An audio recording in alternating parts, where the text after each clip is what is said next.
ઓમ શ્રી ગણેશાય નમઃ। જય શ્રી કૃષ્ણ મિત્રો।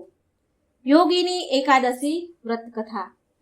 આ એ સમયની વાત છે જ્યારે મહાભારતના યુદ્ધ પછી ધર્મરાજ યુધિષ્ઠિરે રાજ કરતા હતા। સંપૂર્ણ ભારતવર્ષ ધર્મની ધજા તળે સુખ અને શાંતિથી પરિપૂર્ણ હતું। તેમાં એક દિવસ ભગવાન કૃષ્ણ અને યુધિષ્ઠિર વચ્ચે એક મહત્વપૂર્ણ સંવાદ ચાલી રહ્યો હતો અને આ સંવાદ શું હતો તો એ ચાલો સાંભળીએ। યુધિષ્ઠિર ભગવાન શ્રી કૃષ્ણને પૂછે છે કે હે મધુસૂદન, તમે મને જેઠ મહિનામાં શુક્લ પક્ષમાં આવવા વાળી નિર્જળા એકાદશી વિશે તો જણાવ્યું અને હવે હું તેના પછીની એકાદશી વિશે જાણવા માટે ઉત્સુક છું। કૃપા કરી મને કહો કે આ એકાદશીનું નામ શું છે અને તેનું મહાત્મય શું છે? ભગવાન શ્રી કૃષ્ણએ મંદ સ્મિત કરતા જવાબ આપ્યો કે હે રાજન, હવે આવવા વાળી એકાદશીને યોગીની એકાદશી કહે છે। આ એકાદશી ગંભીર પાપો નષ્ટ કરવાની ક્ષમતા રાખે છે।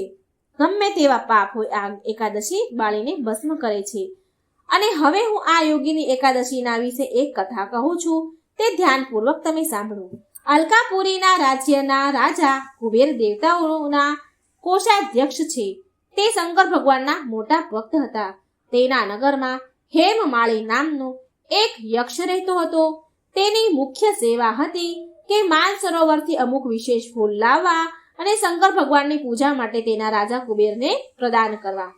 હેમમાળી ખૂબ નિષ્ઠાપૂર્વક તેના સ્વામીની સેવા કરતો હતો અને કુબેર પણ તેના પર પ્રસન્ન હતા। હવે અહીં સુધી તો બધું બરાબર ચાલી રહ્યું હતું, પણ આ યક્ષ હેમમાળીને એક કમજોરી હતી અને એ કમજોરી હતી તેની સુંદર પત્ની વિશાલાક્ષી। હેમમાળી તેની પત્ની વિશે એટલો બધો આકર્ષિત રહેતો હતો કે એક દિવસ તો એવું થયું કે સવારમાં માન સરોવરથી ફૂલ લઈને તો આવી ગયો, પણ સીધો તેના સ્વામી કુબેર પાસે જવાના બદલે તે તેની પત્ની પાસે પહોંચી ગયો અને બસ પછી શું થાય તે તેની પત્ની સાથે આનંદ પ્રમોદ કરતા તેને સમયનું ભાન જ ન રહ્યું। અને આ તરફ રાજા કુબેર તેની પૂજા માટે ફૂલોની રાહ જોઈ રહ્યા છે। વાટ જોતા કુબેરને 6 કલાકનો સમય વીતી ગયો।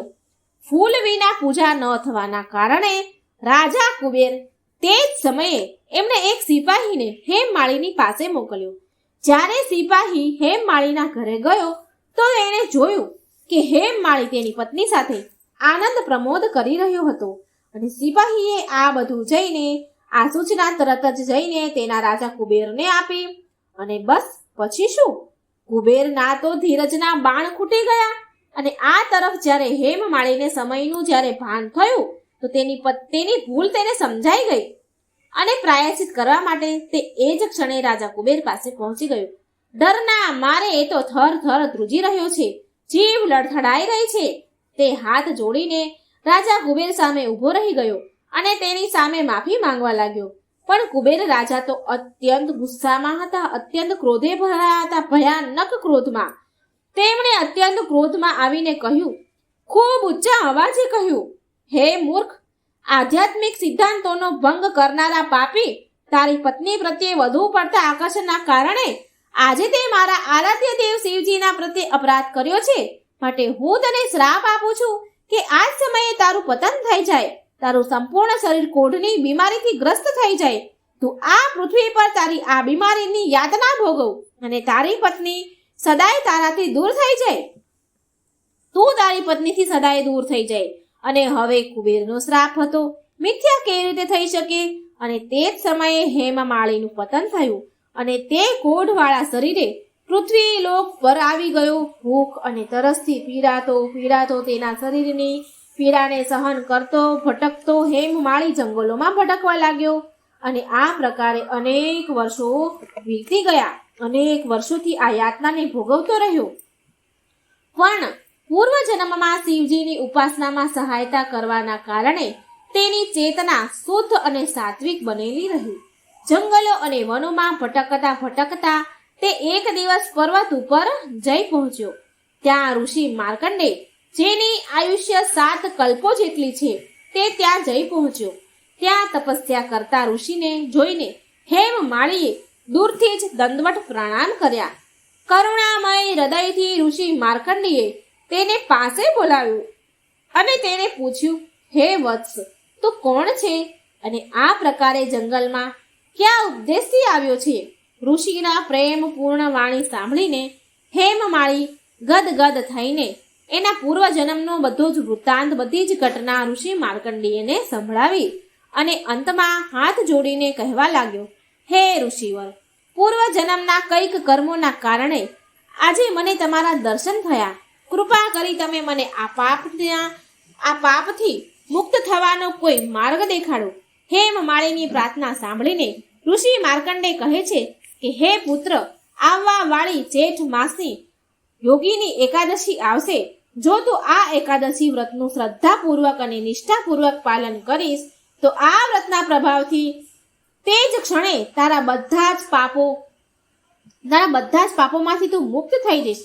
ઋષિના આવા પ્રેમ ભર્યા વચન સાંભળીને હેમમાળીની આંખોમાં તો આંસુ વહેવા લાગ્યા અને તેને ઋષિ પ્રત્યે આભાર વ્યક્ત કર્યો અને યોગીની એકાદશીના પાલન કરવાનો સંકલ્પ લઈને ત્યાંથી ચાલ્યો ગયો.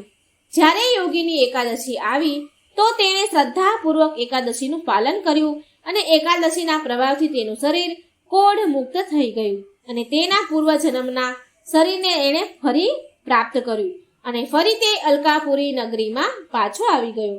કથાનું સમાપન કરતા ભગવાન શ્રી કૃષ્ણ યુધિષ્ઠિર ધર્મરાજને કહે છે કે જે પણ યોગીની એકાદશીનું વ્રત નિષ્ઠાપૂર્વક તે પાલન કરે છે તો તેના 88,000 બ્રાહ્મણોને તેને બ્રાહ્મણ ભોજન કરાવ્યા બરાબર તેને પુણ્ય મળે છે. તે બધા જ પ્રકારના પાપોથી મુક્ત થઈ જાય છે અને જીવનના અંતમાં આધ્યાત્મિક લોકમાં પ્રવેશ કરે છે. યોગીની એકાદશીના દિવસે 3 વસ્તુનું વધારે મહત્વ છે અને આ 3 વસ્તુ છે યજ્ઞ, દાન અને તપસ્યા. અને જુઓ, વર્તમાન સમયમાં કળિયુગના માટે હરિનામ સંકીર્તન યજ્ઞ માનવામાં આવે છે. ભગવાનનું નામ લેવું એ યજ્ઞ માનવામાં આવે છે અને હરિનામ સંકીર્તન એટલે હરે કૃષ્ણ કૃષ્ણ કૃષ્ણ હરે હરે, હરે રામ રામ રામ હરે હરે. આ મંત્રનો જાપ એકાદશીના દિવસે બને એટલો જરૂર કરવો. આ કારણ કે વર્તમાન સમયમાં વૈદિક યજ્ઞ માટે શુદ્ધ સામગ્રી ઉપલબ્ધ નથી અને ના તો શુદ્ધ પુરોહિત. માટે જે પણ વ્યક્તિ એકાદશીનું પાલન કરવા માંગે છે તેમણે એકાદશીના દિવસે હરે કૃષ્ણ મહામંત્રનો જાપ જરૂર કરવો જોઈએ. એકાદશીના દિવસે વિશેષ વસ્તુનો ત્યાગ કરવો એટલે કે અન્નનો ત્યાગ કરવો અને બની શકે તો સંપૂર્ણ ઉપવાસ કરો. જો સંભવ ન હોય તો ફળ, દૂધ, એકાદશી પ્રસાદ વગેરે ખાઈને પણ વ્રત રાખવું. પણ એકાદશીના દિવસે અન્ન, ઘઉં, ચોખા વગેરે ન ખાવું. બની શકે તો સવારે બ્રહ્મ મુહૂર્તમાં ઉઠીને ભગવાનની મંગળ આરતીના દર્શન કરવા. જે પણ વ્યક્તિ એકાદશી વ્રતનું પાલન કરે છે તેની ભગવાન તેના ચરણોમાં લે છે અને જો જે પણ વ્યક્તિ એકાદશી વ્રત કરે છે તો તેની ક્ષમતાપૂર્વક એ દાન પુણ્ય જરૂર કરે. તો એક ડોશીમાએ એકાદશીનું વ્રત કર્યું, એને શું ફળ મળ્યું?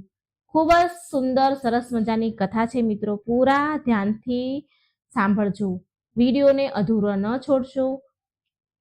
ઓમ શ્રી કૃષ્ણ વાસુદેવાય હરિયે પરમાત્મને પ્રણતઃ ક્લેશનાશાય ગોવિંદાય નમો નમઃ. એક ડોશીમા અને તેની એકાદશીના વ્રતની કથા. મિત્રો, પૂરી શ્રદ્ધાથી, પ્રસન્ન ચિત્ત મનથી આ કથાને સાંભળજો. જો વિડીયો ગમે તો લાઈક અને શેર જરૂર કરજો અને ચેનલને સબસ્ક્રાઈબ કરવાનું ભૂલશો નહીં. હે એકાદશી માતા, હે ભગવાન શ્રી હરિ ભક્ત વત્સલ, હે વિષ્ણુ ભગવાન લક્ષ્મીપતિ, જે કોઈ આ કથા સાંભળે, કહે, હોકારો ભરે, તેના પર તમારી કૃપા સદાય રાખજો. સુખ સંપત્તિ, સારું આરોગ્ય પ્રદાન કરજો તમારા ભક્તોને, એવી મારી પ્રાર્થના છે અને એવા ભાવ સાથે હું આ કથા કહેવા જઈ રહી છું. બહુ સમય પહેલાની વાત છે. એક ગામમાં એક ડોશીમા રહેતા હતા. એનું નામ સાવિત્રી હતું અને સાવિત્રી ડોશીમા મહેનત મજૂરી કરીને પોતાનું પેટ ભરતા હતા. તેના રહેવા માટે એક નાની ઝૂંપડી હતી, તેમાં એ જીવન વિતાવી રહ્યા હતા. બિચારા સાવિત્રી ડોશીમાનું આ દુનિયામાં કોઈ જ ન હતું. એ બહુ ગરીબ હતા અને ગરીબીમાં તે દિવસો વિતાવી રહ્યા હતા. પણ એ દિલના મનના બહુ સાચા હતા, ચોખ્ખા હતા અને જે પણ કોઈ એને કામ બતાવે, ચીંધે તો એના કામ કરી દેતા હતા, કેમ કે એમના બિચારોનું તો કોઈ હતું જ નહીં. જે લોકો તેને મહેનત મજૂરીના પૈસા આપે તે લઈ લે અને એનાથી તેના ઘરનું ગુજરાન ચાલતું.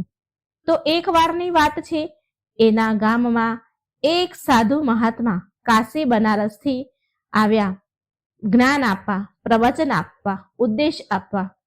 બધા જ ગામના લોકો સાધુ મહાત્માના વચન સાંભળવા જતા અને સાંભળીને પછી બધા લોકો ગામના ઘરે આવી જતા.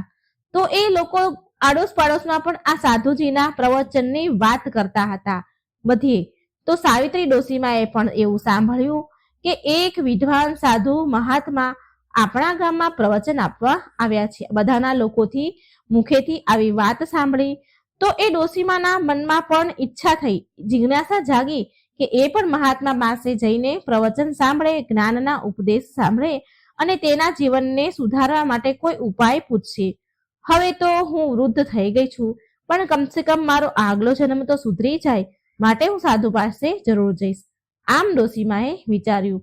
હવે ડોશીમા સાધુ પાસે પ્રવચન સાંભળવા જાય છે અને ત્યાં મહાત્મા બહુ સુંદર જ્ઞાન આપે છે, ખૂબ જ્ઞાનની વાતો સમજાવે છે અને સાવિત્રી ડોશીમા બહુ ધ્યાનથી પ્રવચન સાંભળી રહ્યા છે. જ્યારે પ્રવચન સમાપ્ત થઈ ગયું તો ગામના બધા જ લોકો પોતપોતાના ઘરે ચાલ્યા ગયા. પણ ડોશીમા પ્રવચન પૂરા થયા પછી પણ એ મહાત્મા પાસે ગયા અને હાથ જોડીને પ્રણામ કરી એમની પાસે બેસી ગયા. મહાત્માએ જ્યારે ડોશીમાને જોયા તો એ સમજી ગયા કે આ તો બહુ દુઃખી છે. મહાત્માજીએ સાવિત્રી ડોશીમાને કહ્યું કે ડોશીમા બોલો, શું કામ છે તમારે? તમે આટલા દુઃખી કેમ છો? કઈ વાતનું દુઃખ છે તમે? સાવિત્રી ડોશીમાના આંખોમાં તો આંસુ આવી ગયા અને રડતા રડતા બિચારા બોલવા લાગ્યા કે હે મહાત્મા, હું તમને શું કહું, શું બતાવું? મારા દુઃખનું તો કોઈ અંત જ નથી. મારા દુઃખ તો બહુ વધારે છે. મનુષ્ય એકવાર અગ્નિમાં કૂદીને બચી શકે છે, બચી જાય છે, પણ મારા દુઃખનો તો પ્રભુ કોઈ અંત જ નથી. જો મેં જ્યારથી જન્મ લીધો છે ત્યારથી મારી જિંદગીમાં દુઃખ જ દુઃખ છે. જ્યારે હું જન્મી ત્યારે મારા માતા પિતા સ્વર્ગવાસ થઈ ગયા. મારા કાકા બાપાએ મને પાળી પોસીને મોટી કરી અને રૂખો સુખો રોટલો ખવડાવીને મારી પાસે ઘરના કામકાજ કરાવીને સાવકા જેવો પારકા જેવો વ્યવહાર કર્યો અને જ્યારે હું મોટી થઈ ત્યારે મારા લગ્ન કરાવી દીધા. પણ મારા દુર્ભાગ્યએ અહીં પણ મારો સાથ ન છોડ્યો મહાત્માજી. એક જ વર્ષની અંદર મારા પતિનું મૃત્યુ થયું અને સાસરી વાળાએ મારા પતિના ગુજરી ગયા બાદ મને ધક્કો મારીને બહાર કાઢી મૂકી. કેમ કે પતિના ગુજરી ગયા બાદ મારા સાસરીવાળા લોકો મને બોજ સમજતા હતા. એના મનમાં મારી કોઈ જગ્યા ન હતી. એ મને બોજ સમજવા લાગ્યા એટલે એમણે મને ધક્કો મારીને બહાર કાઢી મૂકી. એ મારાથી છુટકારો મેળવવા માંગતા હતા. પછી હું રડતા રડતા મારા પિયરમાં ચાલી ગઈ. મારા પિયરમાં પણ મને મારા કાકા બાપા મોટા બાપાએ મને ન રાખી. હું તો એમ વિચારીને મારા પિયર ગઈ હતી કે લગ્ન પહેલા પણ હું એના કામકાજ કરીને રહેતી હતી ને એવી જ રીતે અત્યારે પણ કામકાજ કરીને રહીશ અને મને મારા કાકા બાપાનો આશરો મળી જશે. પણ હું મારા પિયર ગઈ તો મારા કાકા બાપાએ મને રાખી નહીં, મને કલંકીની કહીને ઘરેથી નીકાળી દીધી. મને કોઈ રાખવા માટે તૈયાર ન હતું. માટે હે મહાત્મા, મેં આખી જિંદગી પૂરી મહેનત મજૂરી કરીને મારું પેટ ભર્યું છે. મહાત્માજી આ આખી દુનિયામાં મારું કોઈ નથી કે જેને હું મારું કહી શકું. આમ આટલું બોલીને સાવિત્રી ડોશીમાં તો જોર જોરથી બિચારા ફૂટી ફૂટીને રડવા લાગ્યા અને પછી કહે છે કે મહાત્માજી, આ જીવન તો મેં જેમ તેમ કરીને દુઃખમાં વિતાવી દીધું, પણ હું એવું ઈચ્છું છું કે મારો આગલો જન્મ સુધરી જાય. આના માટે તમે મને કોઈ વ્રત ઉપવાસ બતાવો, કોઈ ઉપાય બતાવો જેનાથી મને સદગતિ મળે.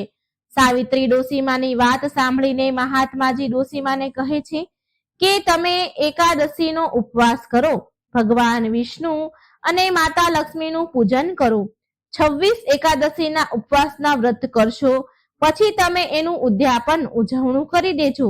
એકાદશીના વ્રત કરવાથી તમારા બધા જ દુઃખ દૂર થઈ જશે, તમારો આગલો જન્મ પણ સુધરી જશે અને તમને સદગતિ મળશે. ડોશીમાએ મહાત્માજીને કહ્યું કે હે મહાત્માજી, એકાદશીનું વ્રત કેવી રીતે કરવું, કેવી રીતે કરવામાં આવે છે, બતાવી દો મને. ત્યારે મહાત્માજી ડોશીમાને કહે છે કે હે ડોશીમા, મહિનામાં 2 એકાદશી આવે છે, એક સુદ પક્ષની અને એક વદ પક્ષની. હે ડોશીમા, તમે બંને એકાદશીનું વ્રત કરો, જે પણ તમારાથી બને એટલું દાન પુણ્ય કરો અને જ્યારે તમારા એકાદશીના વ્રત પૂરા થઈ જાય તો ઉદ્યાપન કરો. આટલી વિધિ પૂછ્યા બાદ સાવિત્રી ડોશીમા એમના ઘરે આવી ગયા. ડોશીમાના પાડોશમાં એક જમના નામના ડોશીમા પણ રહેતા હતા. જે પાડોશી હતી એટલે મનમાં ને મનમાં સાવિત્રી સાથે ઈર્ષાનો ભાવ રાખતી હતી, કારણ કે સાવિત્રી ડોશીમા ગરીબ તો હતા પણ મનના સાચા હતા, શુદ્ધ હતા. ગામના લોકો સાવિત્રી ડોશીમાને માન આપતા હતા, સન્માન આપતા હતા. આ વાત પેલા પાડોશન જમના ડોશીમાને ગમતી ન હતી. હવે સાવિત્રી ડોશીમા એમના ઘરે આવી ગયા અને એકાદશીનું વ્રત કરવા લાગ્યા. જ્યારે તે એકાદશીના વ્રત કરે, પૂજા પાઠ ઉપવાસ કરે, મા લક્ષ્મી અને ભગવાન વિષ્ણુની પૂજા કરે, તો એના પાડોશમાં રહેતા જમના ડોશીમા એને જોતા હતા અને મનમાં ને મનમાં વિચાર કરે છે કે આ ખબર નહીં સાવિત્રીએ શું ચાલુ કર્યું છે, શેના પૂજા પાઠ કરે છે, જરૂર કઈ ને કઈક તો કરે જ છે, મારે આ વાતની ખાતરી તો કરવી જ પડશે. તો એક દિવસ સાવિત્રી ડોશીમા એકાદશીના વ્રત અને પૂજા કરી રહ્યા હતા અને એકાદશીની વાર્તા વાંચી રહ્યા હતા. તો તેની પાડોશણ જમના ડોશીમા એની પાસે આવી અને કહેવા લાગ્યા કે અરે બહેન સાવિત્રી, આ શું કરી રહી છે? ક્યાં વ્રત ઉપવાસ કરી રહ્યા છો અને ક્યાં દેવતાનું પૂજન કરી રહ્યા છો? મને કહો ને. ત્યારે સાવિત્રી ડોશીમાએ જમના ડોશીમાને કહ્યું કે બહેન, હું તો એકાદશીનો ઉપવાસ કરું છું, ભગવાન વિષ્ણુ અને માતા લક્ષ્મીનું પૂજન કરું છું. આ વ્રતને કરવાથી આપણો આગલો જન્મ સુધરી જાય છે અને મૃત્યુ બાદ મોક્ષ મળે છે અને જીવનભરના પાપ ધોવાઈ જાય છે, ઘરમાં ધન ધાન્યના ભંડાર ભરાય છે, મૃત્યુ બાદ સ્વર્ગની પ્રાપ્તિ થાય છે. આ સાંભળીને જમના ડોશીમા બોલ્યા, સાવિત્રી બહેન, આ વ્રત કેવી રીતે કરવામાં આવે છે, મને પણ આ વ્રતની વિધિ બતાવો. એટલે સાવિત્રી ડોશીમા બોલ્યા કે બહેન, મહિનામાં 2 વાર એકાદશી આવે છે, એક વદ પક્ષમાં, એક સુદ પક્ષમાં. આ બંને એકાદશીએ ઉપવાસ કરવાનો છે. આ એકાદશીના વ્રતમાં અન્ન ન ખાવું, ભગવાન વિષ્ણુ અને માતા લક્ષ્મીનું પૂજન કરવું, ઘીનો દીવો કરવો અને રાત્રે જાગરણ કરવું, ભજન કીર્તનમાં રાત વિતાવી. 26 એકાદશીના ઉપવાસ કર્યા બાદ વ્રતનું ઉદ્યાપન ઉજવણું કરવું. ઉજવણામાં જે એકાદશી 26 હોય છે, જ્યારે અધિક માસ હોય છે ત્યારે 26 એકાદશી આવે છે, ત્યારે 26 જોડી બ્રાહ્મણોને ભોજન જમાડી પોતાના સામર્થ્ય અનુસાર દાન દક્ષિણા દેવામાં આવે છે. ત્યારે જમનામાં કહે છે કે બહેન, તમે આ વ્રત તમને કોણે બતાવ્યું? ત્યારે સાવિત્રી ડોશીમા બોલ્યા કે જમના બહેન, આપણા ગામમાં મહાત્માજી એક સંત આવ્યા હતા પ્રવચન દેવા, જ્ઞાન આપવા. તેમણે આ વિધિ મને બતાવી છે અને એ જ વિધિ મેં તમને કહી. બહેન, તમે પણ એકાદશીના વ્રત કરો અને તમારું જીવન સુધારી લો. આ સાંભળી જમના ડોશીમા એના ઘરે પાછા ચાલ્યા ગયા. પાછો કોઈ પ્રશ્ન જમના ડોશીમાના મનમાં આવ્યો તો પાછા એ સાવિત્રી ડોશીમાના ઘરે આવ્યા અને પૂછ્યું કે સાવિત્રી બહેન, તમારી કેટલી એકાદશી થઈ છે? તો સાવિત્રી ડોશીમા બોલ્યા કે મારે તો 14 એકાદશીના વ્રત થયા છે.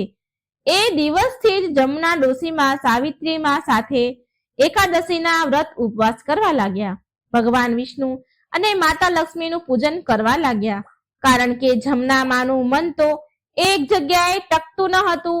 એ તો માત્ર દેખાદેખી માટે સાવિત્રી માં સાથે એકાદશીનું વ્રત કરતા હતા, કેમ કે સાવિત્રી માનું ગામમાં બહુ સન્માન હતું, બહુ માન હતું, ગામના લોકો સન્માન કરતા હતા અને તેના ઘરમાં અન્ન ધનની કોઈ કમી હવે રહી ન હતી.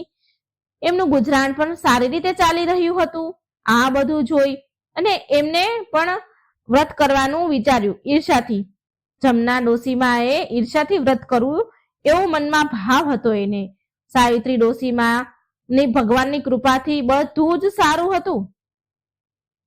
ભગવાનની કૃપા એના પર વરસવા લાગી હતી.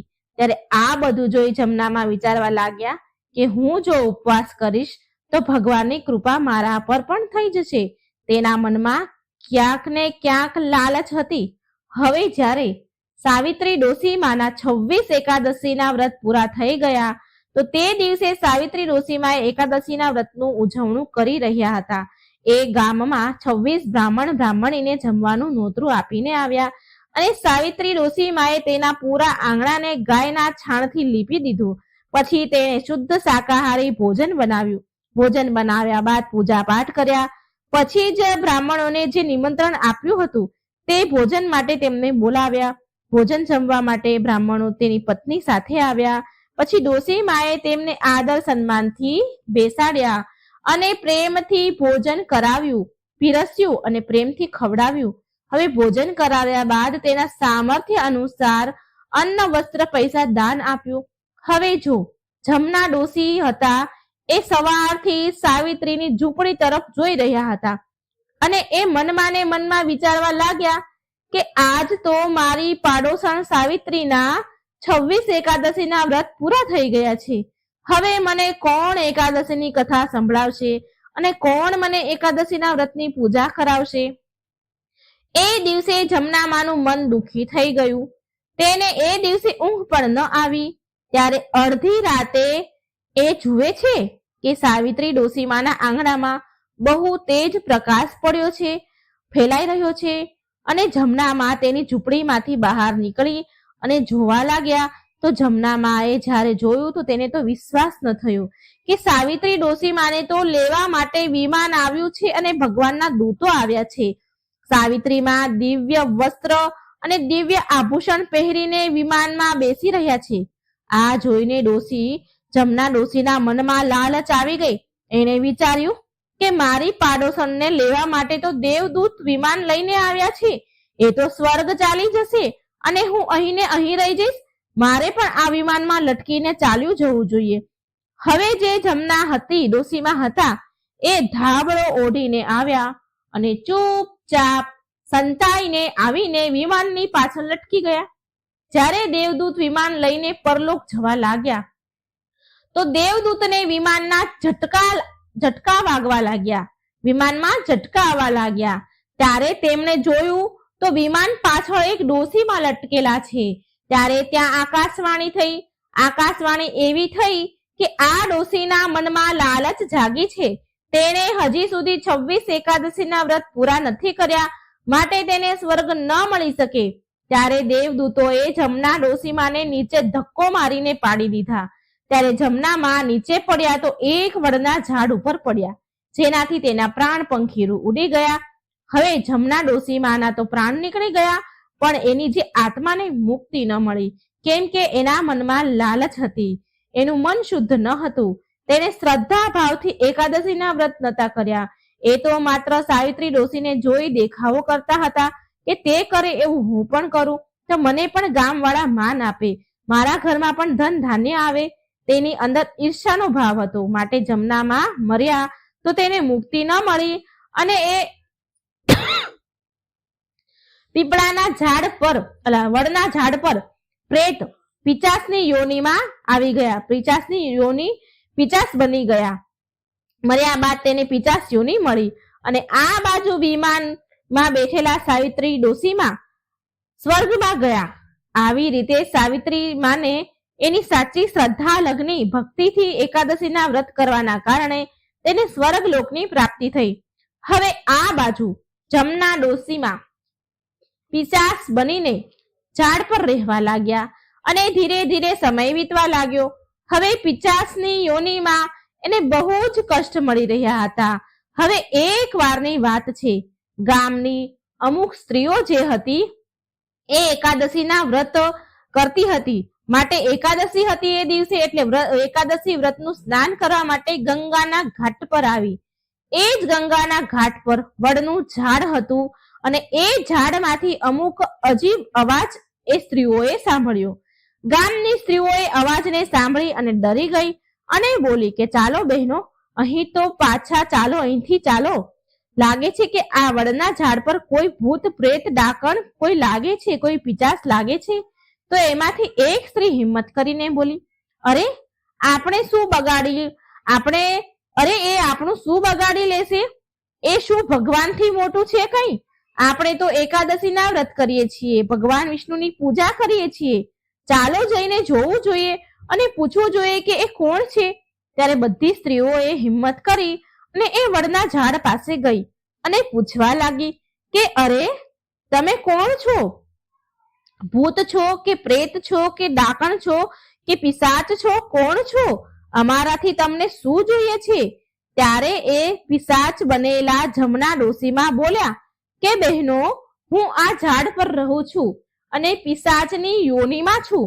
પછી જમના માએ તેની પૂરી જીવનની કહાની એ સ્ત્રીઓને સંભળાવી કે કેવી રીતે તેણે એકાદશીનું વ્રત કર્યું અને કેવી રીતે વિમાનમાં લટક્યા અને દેવદૂતો એને કેવી રીતે ધક્કો માર્યો.